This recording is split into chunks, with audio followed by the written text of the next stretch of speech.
Silakan Pak Daniel. Terima kasih Pak Syukur untuk pemaparan materinya, teman-teman. Ini terkait dengan serba-serbi dalam pelayanan jemaat. Mari jika ada pertanyaan yang akan diarahkan atau ditanyakan terkait tentang pelayanan jemaat, mumpung ada narasumbernya langsung dari Pak Syukur, bisa ini saling bertanya, beranikan diri bertanya. Untuk penanya silahkan tampilkan namanya di kolom chat, baru saya persilahkan, gitu ya. Oke, pertanyaan pertama ada Angeli Daniel, NIM 2020-86175. Silahkan open mic-mu dan silahkan bertanya.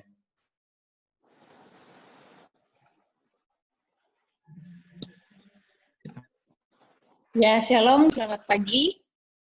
Shalom. Terima kasih. Iya Pak, salam sehat. Terima kasih untuk kesempatan yang diberikan kepada saya. Atas nama Angeli Daniel. Pertanyaan saya mengenai untuk FPD dan Perjem yang akan kita hadapi ke depannya. Apa yang bisa kami lakukan sebagai pelayan nantinya jika dalam jemaat kita menghadapi berbagai masalah, karena seperti yang disampaikan Bapak, banyak ketakutan karena pandemi dan ada masalah-masalah bagi bangsa negara kita. Untuk itu bagaimana hadapi ketakutan kita untuk tidak mengalami ketakutan yang lebih besar, supaya ini dengan dengan sungguh-sungguh dan serius, supaya kita juga melayani lebih merasa nyaman, agar tidak memiliki rasa ketakutan yang lebih besar. Mungkin ada solusi dari Bapak. Terima kasih. Langsung ya Pak Daniel. Ya, silahkan Bapak, langsung saja. Ya, terima kasih Angel. Yang pasti tidak ada jemaat yang tidak bermasalah. Ada yang bisa dan memicu permasalahan dalam jemaat, dan banyak yang memang sudah ada sebelum Anda datang.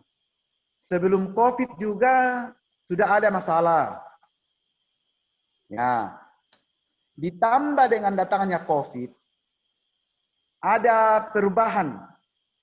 Masalah-masalah hubungan antara warga jemaat itu sekarang itu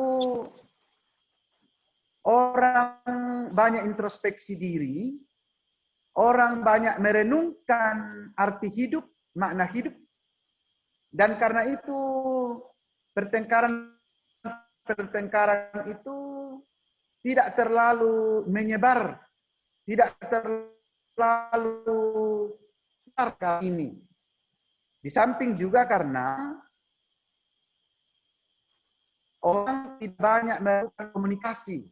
Karena di rumah masing-masing tidak banyak kegiatan-kegiatan di mana mereka bisa bertengkar di luar, terbatas. Dan karena itu orang lebih banyak melakukan renungan tentang arti dan makna hidup. Paling tidak ada waktulah dalam seharian itu mereka berpikir, ya. Nah, dengan adanya COVID, sekarang masalah COVID membawa sejumlah hal di jemaat. Bagaimana supaya ini, kalau terkait dengan masalah-masalah yang dulu,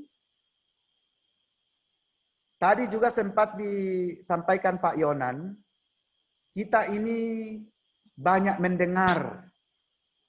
Jangan datang ke sebuah keluarga sebagai orang yang akan menyelesaikan masalah, tetapi kita banyak mendengar dulu.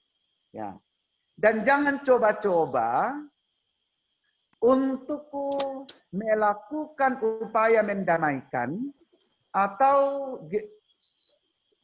buru-buru mau mengambil sikap mendamaikan. Kalau misalnya ada kamu dengar itu, berbicaralah dengan majelis gereja, dapatlah informasi dari majelis gereja, sekarang ini mungkin kalau Anda melayani, lebih bagusnya di dalam doa-doa itu kita katakan, di tengah-tengah pergumulan berat yang kami hadapi bersama ini Tuhan, ajar kami untuk lebih bijak menentukan apa yang baik-baik hidup kami, bagaimana kami melupakan hal-hal yang tidak terlalu positif dan bahkan membuat kami selalu berada di dalam kegelapan. Pendekatan-pendekatan itu bisa digunakan Angel. Dan kalau misalnya keluarga di mana kita ada itu yang punya masalah dengan yang lain, bawa diri Anda senetral mungkin. Jangan, karena mungkin keluarga Anda tidak terlalu baikan dengan keluarga sebelah. Buktikan sekarang penyapaan-penyapaan itu, supaya mereka melihat bahwa Angel ini mahasiswa Belgium, dan dia tidak mengikuti dan tidak persis sama dengan orang tuanya. Tapi jangan juga banyak menyalahkan orang tua terus-menerus. Dulu hadir secara proporsional saja. Bagaimana netralitas Anda dijaga, memberikan pandangan-pandangan pro kontra, ya. Oh memang ini salah, ini benar, itu dihindari dulu. Anda bangun netralitas, Anda melayani semua, bagikan senyum di saat Anda melepas masker. Kalau kita pakai masker dan senyum percuma juga karena sepertinya tidak akan terkentara, tapi paling tidak dibuka sebentar dan diperlihatkan senyum, atau paling tidak diberikan kedipan mata yang bagus, Angel. Ya, jadi jangan berpikir akan datang menyelesaikan masalah, tetapi Anda hadir dalam masalah itu, bagaimana menjaga diri dengan sebaik-baiknya supaya Anda tidak terbawa dalam masalah itu. Terima kasih. Ya, mantap sekali bahwa memang menjadi pendengar itu suatu pekerjaan yang mulia di masa-masa sekarang ini. Oke, untuk pertanyaan selanjutnya, saya persilahkan Pikran, NIM 2020-18575. Silahkan bertanya, Pikran. Open your mic, please. Ya, terima kasih atas kesempatan yang diberikan. Yang saya mau pertanyakan di sini, masalah dalam tempat pelayanan. Karena saya dari GTM dan saya melayani di Gereja Toraja karena tidak sempat pulang. Nah, yang konsul dengan pendeta dengan Jelisa, yang dia akan ke tempat tinggal di tempat tinggal yang akan ditekan yang layani dalam. Aduh, maaf terganggu Pak Daniel, tidak terdengar. Ya, Pikran tolong suaranya dikeras-kerasin dikit ya. Kami agak kurang mendengar. Agak dekat dengan sumber suara pas ngomongnya. Dan tolong diulang kembali pertanyaannya ya. Karena sangat kecil sekali volumenya. Mohon dimaklumi. Silahkan diulang, Pikran. Pertanyaannya.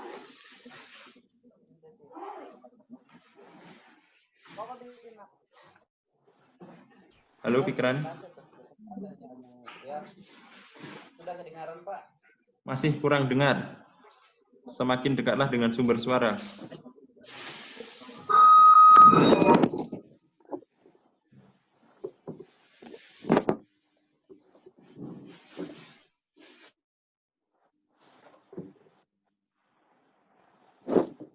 Ya, terima kasih atas kesempatannya. Kedengaran?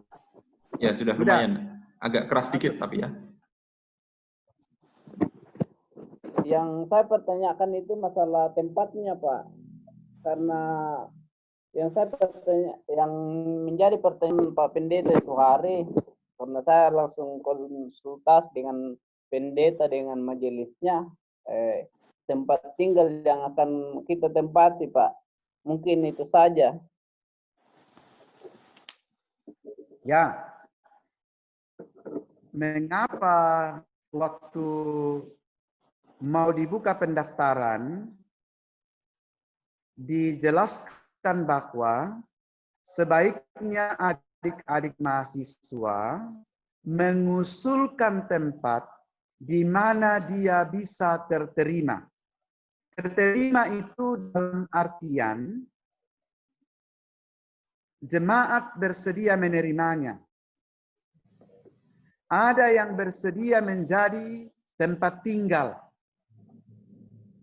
Majelis gereja di situ dipastikan bisa membantu dalam soal tempat tinggal atau bisa diupayakan. Nah, kalau sekarang dan kamu mengusulkan jemaat itu dan justru mereka yang mempertanyakan di mana kamu tinggal, oh ini yang repot ini, Fikra. Tapi Apakah memang begini, apakah kamu tidak melayani di jemaat itu selama ini? melayani Ji Pak. Yang jadi pertanyaan ini karena Pak Pendeta ini mengatakan bahwa bisa di sini dengan apa namanya.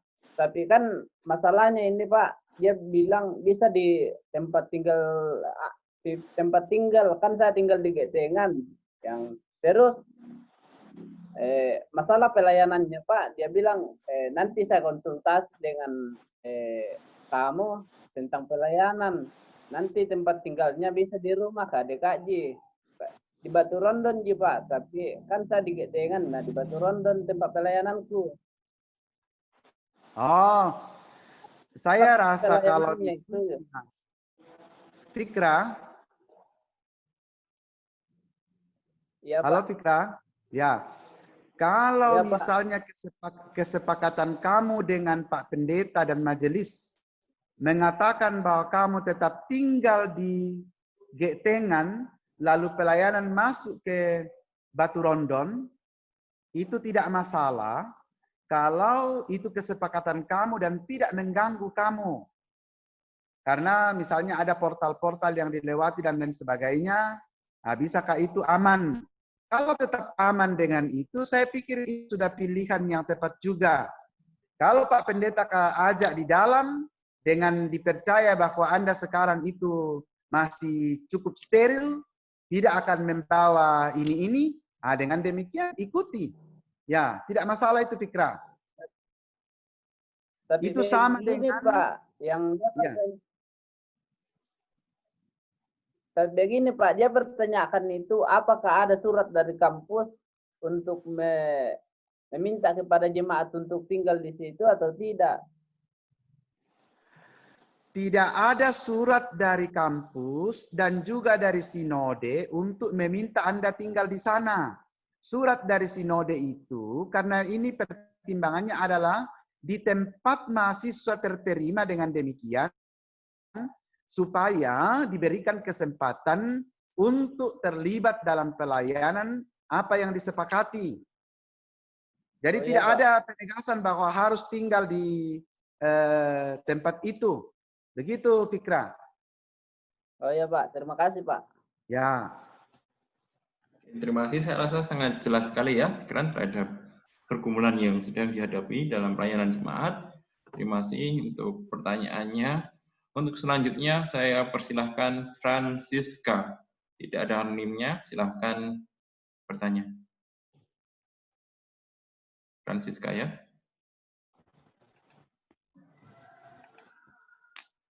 Mari Francisca. Francisca 070 @gmail. Francisca ada? Apabila Francisca ada pertanyaannya di grup, saya tanyakan, saya utarakan saja. Salam dan selamat pagi. Terima kasih atas materi yang telah Bapak berikan kepada kami. Yang menjadi pertanyaan saya, bagaimana cara menghadapi jika ada anggota jemaat yang tidak mau lagi terlibat dalam persekutuan ibadah jemaat dengan alasan ia tidak mau ikut, dengan alasan seorang pendeta atau pengkhotbah sering menyindir dari mimbar ketika berkhotbah sehingga ia tidak lagi mau ikut beribadah. Oh, begitu Pak Syukur. Jadi ini masalah klasik kalau ada orang yang kepahitan disindir oleh hamba Tuhan yang di tempat asalnya, gimana? Gitu. Terima kasih. Silakan ya, Bapak. Terima kasih Pak Daniel sudah menyambungkan pertanyaannya Sika. di dalam jemaat memang seperti yang saya sampaikan tadi di awal, ada saja sejumlah masalah-masalah. Kalau seperti yang ditanyakan Siska, dia tidak mau terlibat lagi dalam ibadah karena menurutnya khotbah-khotbah itu selalu menyindir atau selalu menyudutkannya. Kalau misalnya sempat membangun diskusi dengan orang ini, seharusnya bagaimana kamu membawa dia dalam alam berpikir yang positif dan menjelaskan bahwa, tapi ini juga terkait dengan homiletika, pengkhotbah itu adalah pendengar pertama dari khotbah. Jadi bukan hanya ditujukan ke orang, tetapi itu pertama-tama dialah yang mendengarnya. Dan disampaikan juga bahwa firman itu memang masih bermakna, masih berarti kalau masih memperbaiki kita di tengah-tengah keadaan hidup kita yang mungkin tidak terlalu baik.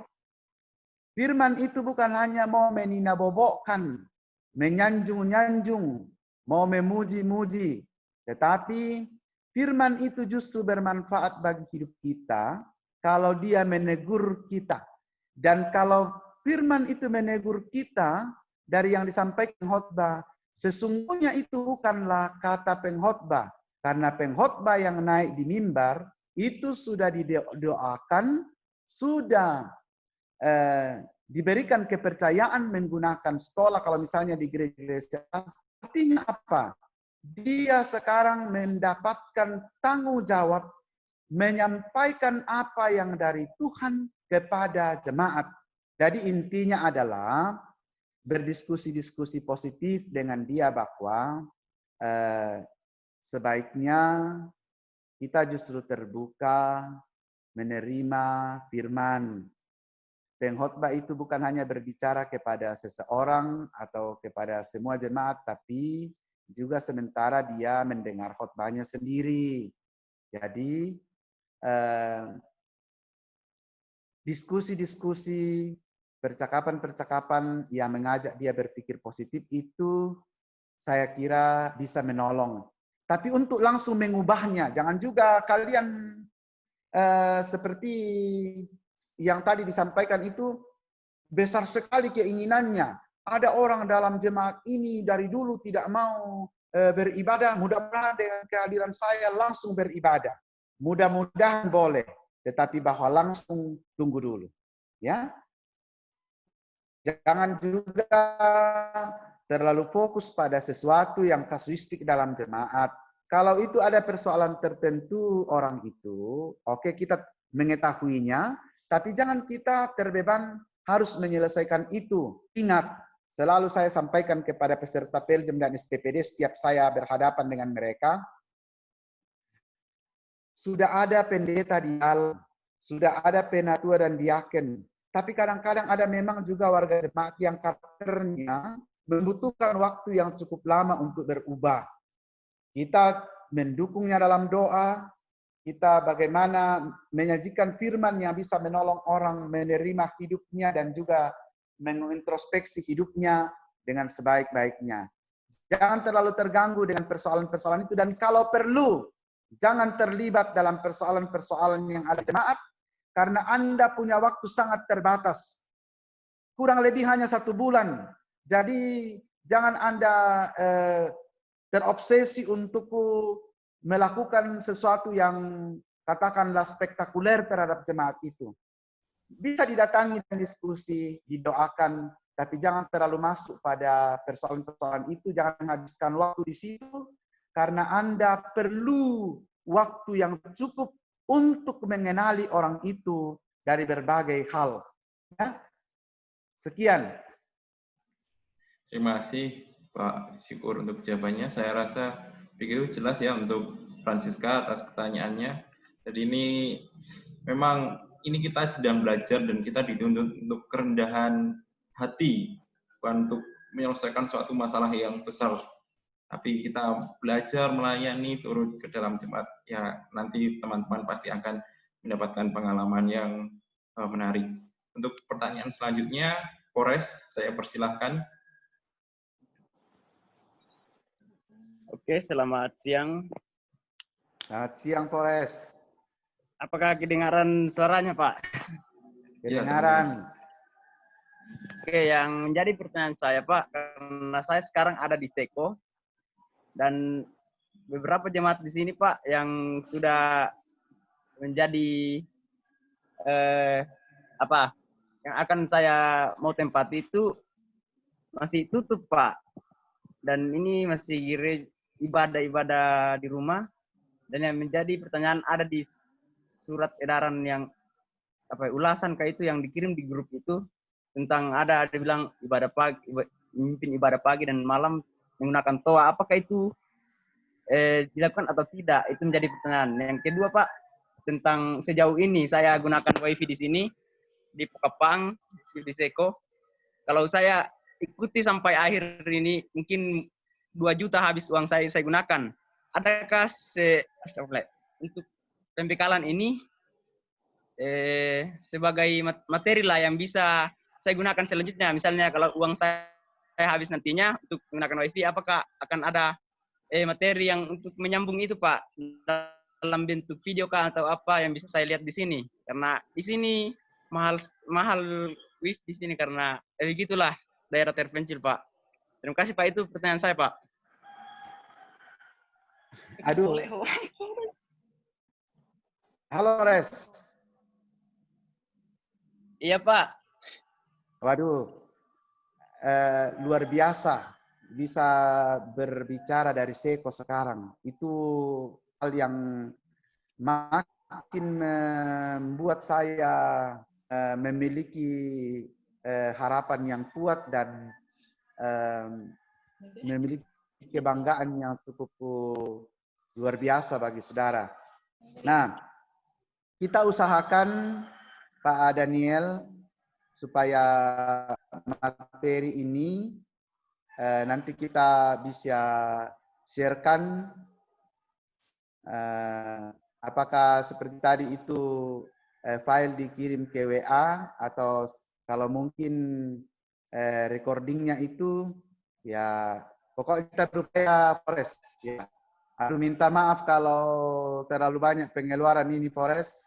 Dan soal ibadah pagi, ibadah malam itu bukan keharusan, tetapi artinya kalau itu dilakukan di jemaat selama ini menggunakan itu, kan kamu bisa berperan di situ. Kalau memang agak sulit karena misalnya tidak ada toa dan lain sebagainya, itu hanya contoh saja. Silakan melakukan apa yang bisa seperti yang saya sampaikan tadi, koordinasikan dengan majelis, dan juga seperti pemerintah, apa yang bisa sedikit kita lakukan.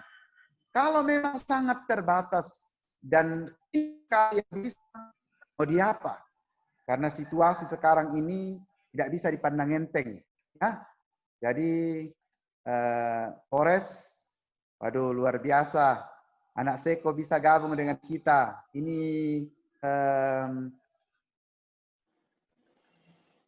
peran IT yang betul-betul luar biasa, sekalipun itu memang membutuhkan biaya yang tidak sedikit. Mungkin juga begitu teman-teman, didengar saja dengan baik semua hal yang saya sampaikan tadi, dipikirkan, direnungkan. Kita tidak usah terlalu lama berdiskusi. Nanti misalnya via WA, kalau ini karena memang beban untuk ini banyak sekali, jangan sampai nanti semua sudah pada habis pulsanya di saat persiapan masuk pukul 15 sampai jam 7 nanti. Ya, begitu. Oke. Jadi dengan pertimbangan itu akan lebih baik sesi ini kita akhiri saja, begitu Pak Pendeta?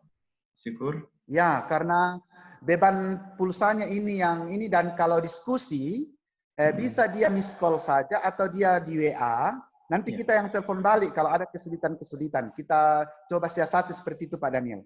Oke, begitu teman-teman. Jadi demi kelancaran dan keefektifan pembekalan ini, nanti pukul 13, pukul 15 akan, pukul 3 ya, pukul 15 akan ada sesi lanjutannya. Jadi teman-teman diharapkan untuk standby dan on. Dan saya usahakan untuk recording ini nanti akan saya pecah dalam bentuk YouTube dan dalam bentuk voice recording yang lebih ringan kuota. Tapi saya mohon waktu karena banyak sekali pekerjaan yang harus saya kerja dan semuanya ada tingkat deadline-nya. Jadi mohon dimaklumi untuk hal tersebut, tidak bisa langsung cepat-cepat. Jadi saya rasa sesi yang terakhir ini kita akan akhiri dan sampai bertemu kembali pukul 15 nanti dengan ID yang sama. Untuk mengakhiri sesi ini, dengan kasih mohon Bapak Pendeta Syukur untuk menutup dalam doa. Terima kasih Pak Dani untuk kerjasamanya. Teman-teman semua, dua hal lagi yang saya mau sampaikan sebelum saya berdoa. Mudah-mudahan saya masih bisa join nanti dalam 15, saya upayakan. Tapi dua hal adalah, pertama, surat yang dikirim ke jemaat, kalau sudah keluar nanti dari sinode atau dari gembala jawabannya, itu akan dikirim juga via WA Anda supaya bisa cepat ya. Kalau ini, kalaupun surat yang dikirim oleh misalnya yang di Gereja Toraja, surat yang dikirim oleh sinode masih dalam perjalanan karena memang agak sulit mengirim sekarang secara manual, maka surat yang dikirim itu dikirim juga ke kantor, kirim ke Anda. Kami juga akan berusaha menghubungi jemaat atau ini, tetapi bila Anda menemukannya, supaya proaktif untuk berkomunikasi dengan tujuan surat, alamat surat itu. Ya, jadi kita berusaha membangun kerjasama sebaik mungkin, sesantun mungkin, ya, karena situasi membuat kita harus begitu. Tidak boleh ada orang yang berdiam diri bahwa nanti suratnya tiba di jemaat, dipanggil oleh jemaat menghadap, baru mulai melayani. Waduh, susah sekali pola itu dipertahankan sekarang. Itu yang pertama. Yang ketiga, yang kedua, ada memang sedikit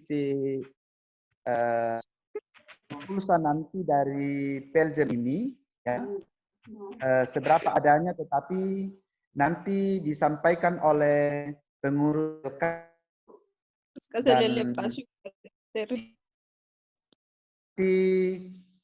bagaimana caranya untuk pengaturannya itu. Apakah nanti saudara-saudara mengirim rekening, ataukah mungkin ada yang mengatakan karena sulit diambil di tempat-tempat tertentu, nantilah kalau pulang baru dimanfaatkan di kampus karena memang juga harus bertanda tangan, begitu. Jadi adik-adik itu sedikit saja penyemangat, tetapi jangan dilihat dari nilainya nanti jumlahnya, tetapi pendanaan dalam kebersamaan untuk mendukung dalam Peljem di kesempatan kali ini. Peserta SPPD, mohon maaf kalau misalnya banyak Peljem yang disebut dan juga termasuk password kita hanya Peljem yang disebut, itu karena lebih awal diurus dan dalam kebersamaan di kampus, keroyokan di kampus kita selalu bersinergi bagaimana menyatukan apa yang memang bisa dilakukan, dan karena polanya kita seperti ini. Harus disambut positif itu, jangan ada perasaan yang lain-lain, itulah bentuk yang harus ditumbuhkan di tengah-tengah keadaan seperti ini.